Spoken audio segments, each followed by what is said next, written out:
ಎಲ್ಲರಿಗೂ ನಮಸ್ಕಾರ. ನಿಜವಾಗ್ಲೂ ಬಹಳ ಖುಷಿ ಅಂತ ನಿರೀಕ್ಷಿತ ವೇದಿಕೆ ಮೇಲೆ ಬರೋದು ನನಗೆ ನಿಜವಾಗ್ಲೂ ನಿರೀಕ್ಷಿತ.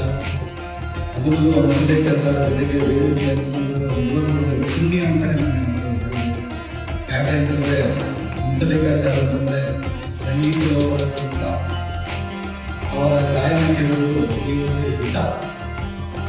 ಹಂಸಲೇಖರವರು ಸಂಗೀತದ ಸಂತ, ಅವರ ಹಾಡುಗಳನ್ನು ಕೇಳುವುದು ಜೀವನದಲ್ಲಿ ಗೀತ. ಹಂಸಲೇಖರವರು ಕರ್ನಾಟಕದ ಹೆಮ್ಮೆ, ಅವರು ನಮ್ಮೆಲ್ಲರ ಗುರಿ. ಇವರು ಹಾಡುಗಳನ್ನು ಕೇಳಿ ಶಾಂತ ಜನ ನಮ್ಮ ನಾಡಿನ ಒಂದು ಹೆಮ್ಮೆ ಅಂತಾನೆ ಹೇಳ್ಬೋದು. ಈ ಸಂಗೀತ ಅಂತಲ್ಲ, ಎಲ್ಲ ಕ್ಷೇತ್ರಗಳಲ್ಲಿ ನಮ್ಮ ಅತ್ಯಂತ ಹೆಚ್ಚು ಇಷ್ಟಪಡುವಂತ ವ್ಯಕ್ತಿತ್ವ ಅವರು. ಇವತ್ತು ಈ ಚಿತ್ರದ ಮ್ಯೂಸಿಕ್ ಅವಾರ್ಡ್ನಲ್ಲಿ ಅವರ ಜೊತೆ ವೇದಿಕೆ ಹಂಚಿಕೊಳ್ಳುವ ಸದಾಕಾಲವನ್ನು ನನಗೆ ಚಿತ್ತರ ಸಂಸ್ಥೆಯವರು ಮಾಡಿಕೊಂಡಿದ್ದಾರೆ.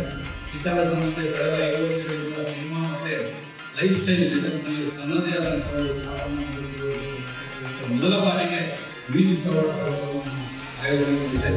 ನಿಜಕ್ಕೂ ಕೂಡ ಒಳ್ಳೆಯ ಚಿತ್ತರ ಸಂಸ್ಥೆ ಹೀಗೆ ಇತರರಿಗೆ ಲಾಭಕ್ಕೆ ಹುರುಳಿಯನ್ನು ನಡೆಸಿ ಇದಕ್ಕೆ ಅವಕಾಶ ಮಾಡಿರುವ ಸಂಸ್ಥೆ